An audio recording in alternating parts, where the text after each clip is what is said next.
Qu'est-ce qui fait du président béninois Patrice Talon un leader aussi charismatique qu'éloquent? Observez jusqu'à la fin et mettez vos avis dans les commentaires. Et je vous dis à très bientôt à Djerba. En novembre, c'est bien à Djerba, monsieur.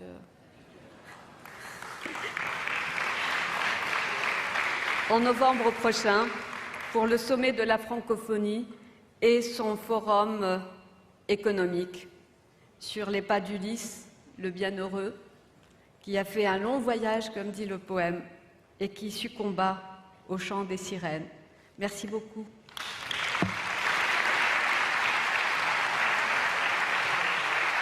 Merci beaucoup, madame. Merci de représenter votre beau pays aujourd'hui, que nous sommes ravis d'accueillir dans cette édition spéciale de la REF 2022. 8 pays représentés. On a le plaisir pendant ces 2 journées d'accueillir la Pologne, l'Ukraine, la Tunisie, la Grande-Bretagne, l'Espagne, les États-Unis, la Belgique également. Et puis la richesse de nos territoires. Et la chance d'avoir aussi 3 premiers ministres sur cette scène. Madame Elisabeth Borne, le Premier ministre polonais, Madame la chef de gouvernement de Tunisie qui nous a fait l'honneur de sa présence ce matin. Des invités qui acceptent votre invitation. On va poursuivre dans quelques instants sur cette scène, le temps juste de s'installer. On va reprendre la main dans un instant et nous aurons le plaisir d'accueillir Monsieur le Président de la République du Bénin. À tout de suite. Et pour conduire cet échange, mesdames et messieurs, Monsieur le Président de la République du Bénin a accepté votre invitation et vous y êtes sensible, je n'en doute pas, vous savez, vous saurez le lui montrer. Et pour conduire cet échange, j'ai l'honneur de laisser la place à mon excellent confrère Jérôme Libeskine, s'il vous plaît, et Monsieur Patrice Talon, Président de la République du Bénin, qui vient nous rejoindre. Cher Jérôme, Monsieur le Président de la République, s'il vous plaît.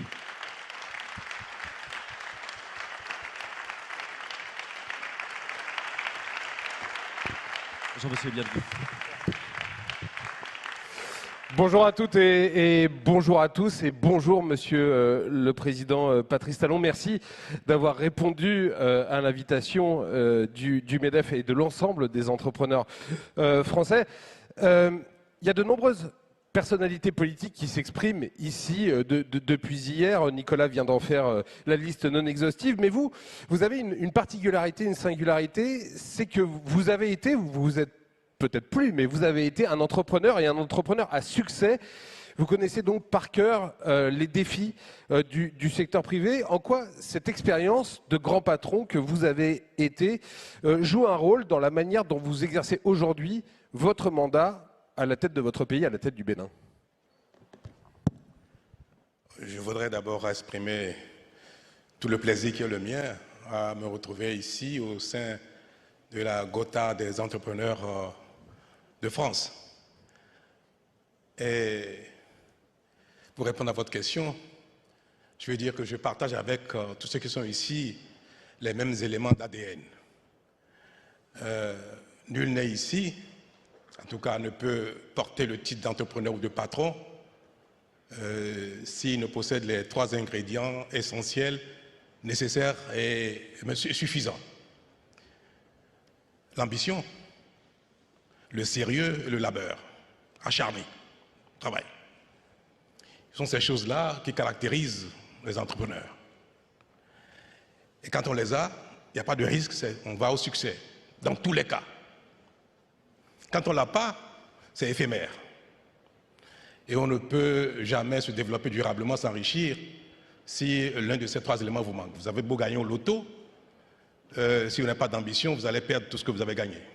Si vous n'êtes pas sérieux, ça va s'en aller. Si vous n'êtes pas acharné au travail, pareil. C'est pour dire, pour répondre à votre question, c'est pour dire que ce qui me caractérise personnellement et qui a fait l'objet, vous avez dit tout à l'heure, un entrepreneur qui a eu du succès à la tête du Bénin, oui, mais ce qui m'a caractérisé et qui constitue mon expérience personnelle, ce sont exclusivement ces 3 choses-là. De l'ambition, du sérieux et le labeur. Moi, je ne suis pas un génie et ce n'est pas nécessaire d'être un génie pour se développer dans la vie, pour avoir sa place et même pour s'enrichir. Ce n'est pas nécessaire. Et, Monsieur le Président. Alors, cela est valable autant pour les individus que pour les communautés humaines. Pareil donc pour un pays.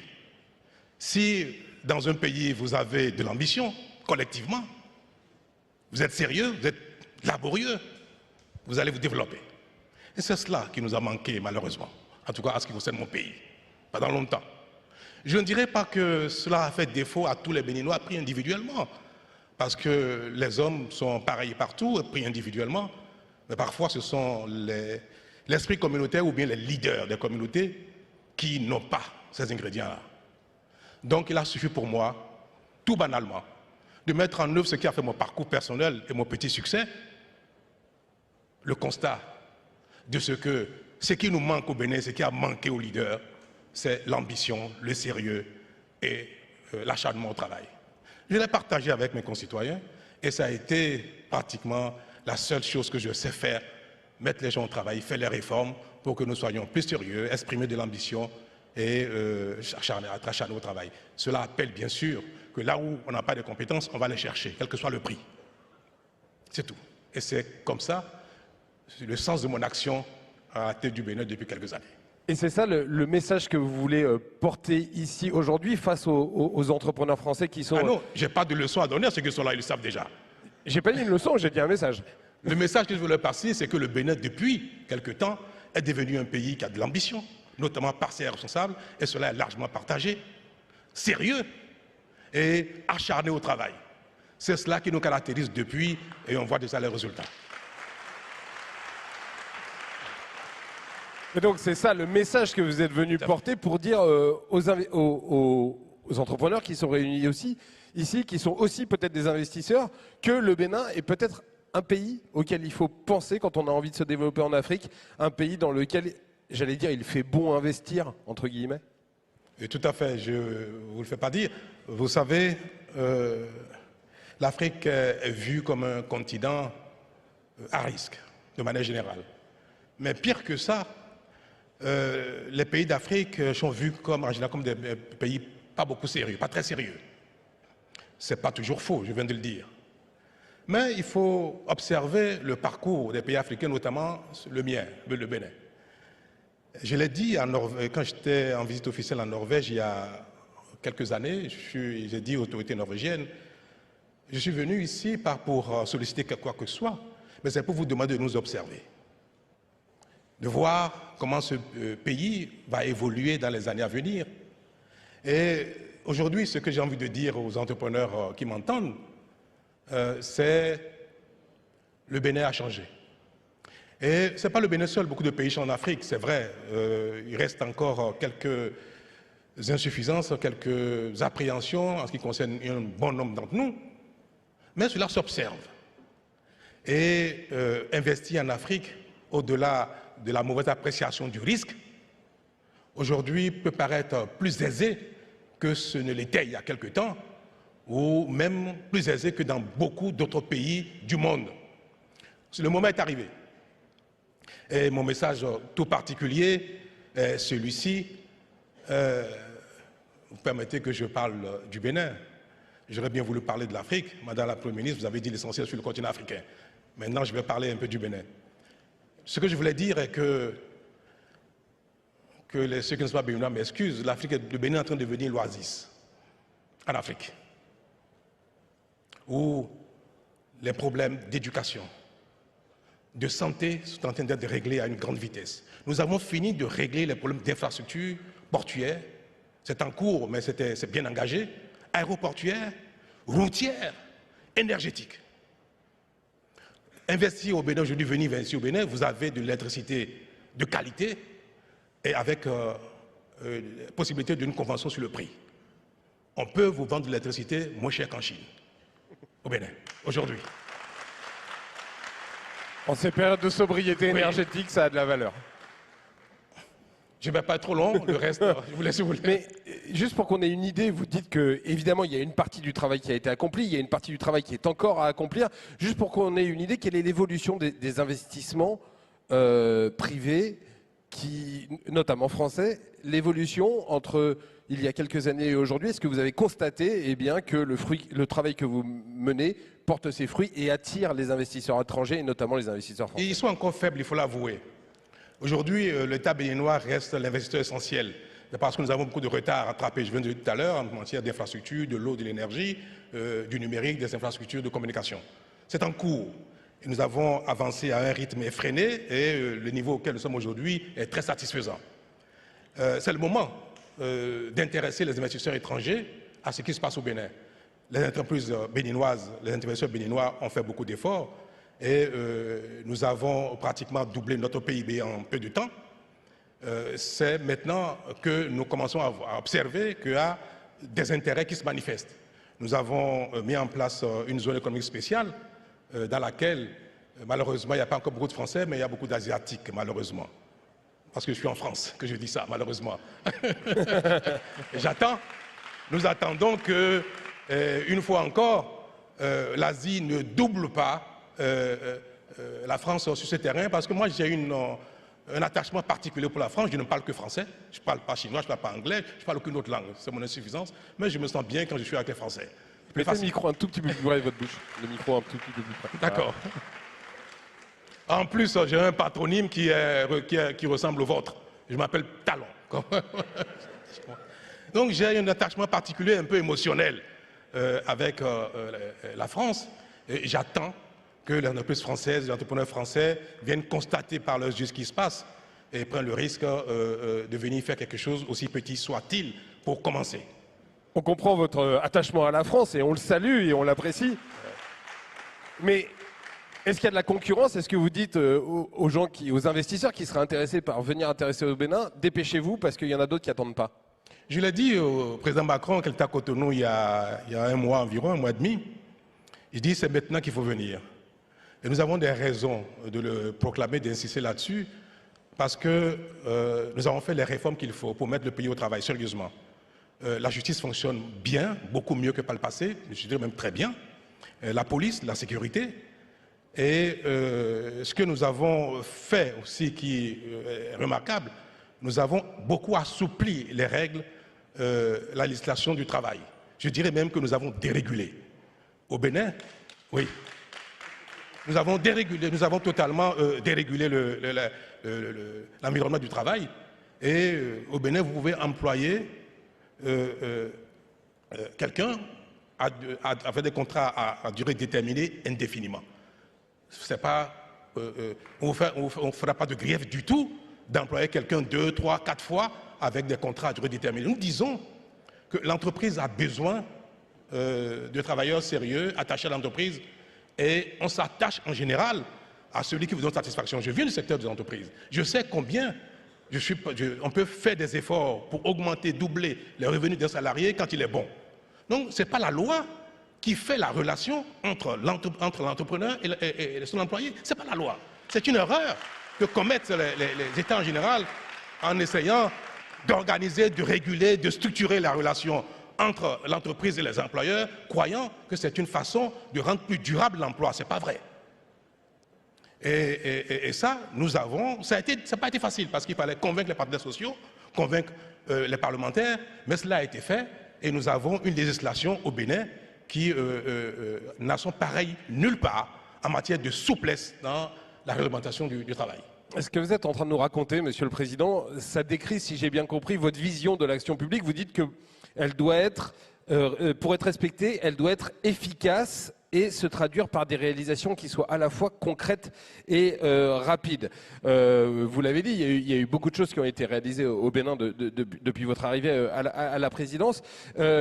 L'action publique rapide, concrète, est-ce que c'est pareil pour l'implication du secteur privé?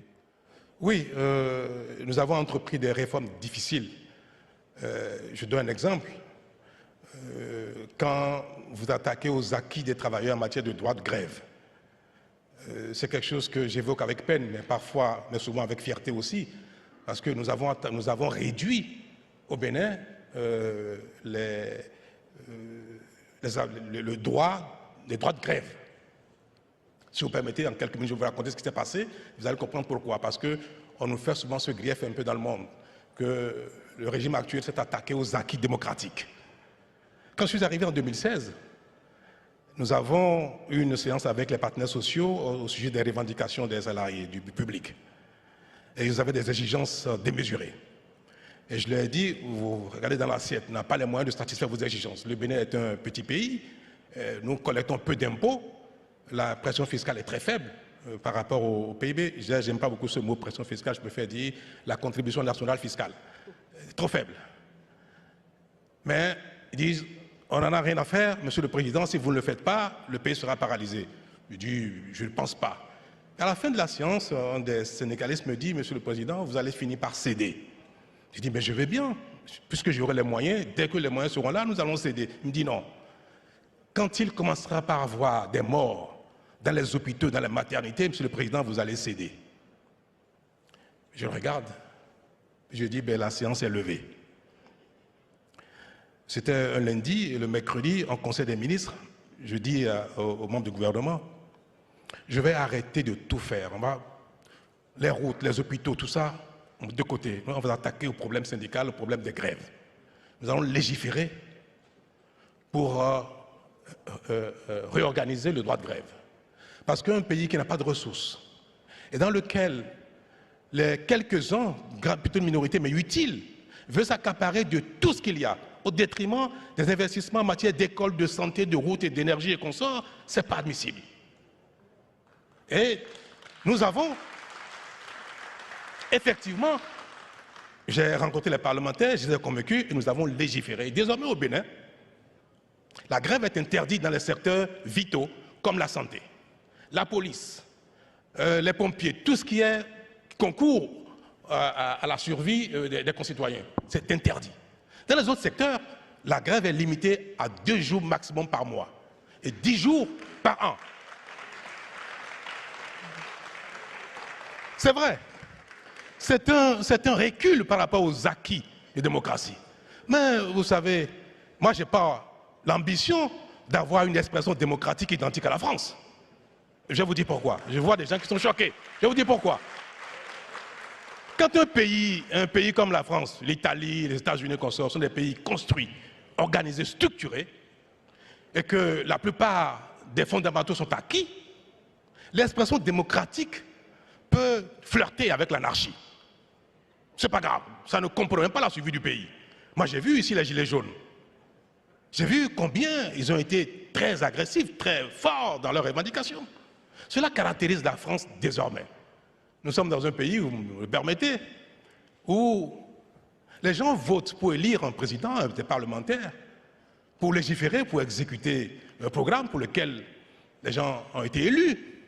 Mais au même moment, chacun conteste à l'élu le droit d'agir tout seul. Tant que la loi qui est votée ou ce qui est mise en œuvre n'est pas conforme à son aspiration personnelle, il dit niet et il conteste et il empêche de le faire. C'est de l'anarchie. Je ne vais pas donner de leçons aux Français. Mais je vais vous dire quoi. Je dis, une telle... Je vais finir. Je fais exprès de provoquer sur des sujets aussi sensibles. Et vous avez bien raison. Mais c'est juste. C'est juste pour que vous puissiez comprendre la problématique qui est la nôtre. Quand un pays est construit, on peut ne pas avoir un gouvernement pendant 6 mois. 6 ans, on a vu en Belgique, ce n'est pas un problème. On peut contester tout ce qui se fait. Le pays n'est pas véritablement paralysé. Vous êtes en train de nous dire que l'anarchie et la contestation, c'est un luxe. Là, l'anarchie et la contestation, ce sont des luxes. Ce ne sont pas des luxes, mais ça peut être... c'est pas préjudiciable à la survie d'un pays qui est déjà les fondamentaux. Mais quand un pays est à construire, ou notamment un pays dans lequel tout est à reprendre, vous avez besoin d'avoir une réglementation forte. Vous avez besoin que les gens respectent la loi, soient disciplinés. Et si l'expression démocratique qui doit s'exprimer, il ne faut pas souhaiter que ce soit pareil que ce qui est le cas dans les pays développés. Et c'est pour ça que le droit de grève tel que nous l'avons réformé au Bénin, on ne peut pas le faire en France. Parce que ce ne serait pas acceptable. Mais au Bénin, c'était devenu important, vital, primordial. Sinon, ce pays restera éternellement dans la pauvreté. Nous avons besoin de faire les efforts que vos parents, vos ancêtres ont fait il y a quelques années, quelques décennies, quelques siècles. La France a été construite par les efforts soutenus de vos ancêtres. Ce qui fait qu'aujourd'hui, vous avez quelque chose à partager et qui fait que vous avez besoin d'un système plus équilibré pour avoir un partage équilibré des choses. Les nôtres, dans nos pays, on n'a encore rien fait du tout. C'est maintenant que les Africains ont besoin de construire leur pays pour les générations à venir, ce qui permettra aux autres de demain d'être plus exigeants parce que les efforts ont été faits maintenant. Il faut le temps d'effort Et c'est pour ça que je voudrais dire à tout le monde que le Bénin est dans cette phase. Et ce que je dis est largement partagé par les Béninois. Et je peux, avec beaucoup de plaisir, vous dire que c'est un autre pays, le Bénin. Et que ce pays a déjà les faveurs des investisseurs, de tous ceux qui viennent voir de près ce qui se passe. Ils n'hésitent pas à faire l'investissement, à commencer à faire quelque chose au Bénin. Eh bien, on va s'arrêter là-dessus. Merci beaucoup, Monsieur le Président. Merci, Patrice Talon, d'être venu aujourd'hui parler avec autant de liberté et autant de transparence et autant de passion de votre pays. Merci beaucoup. Merci beaucoup. Applaudissons Monsieur le Président de la République du Bénin, s'il vous plaît, Monsieur Talon.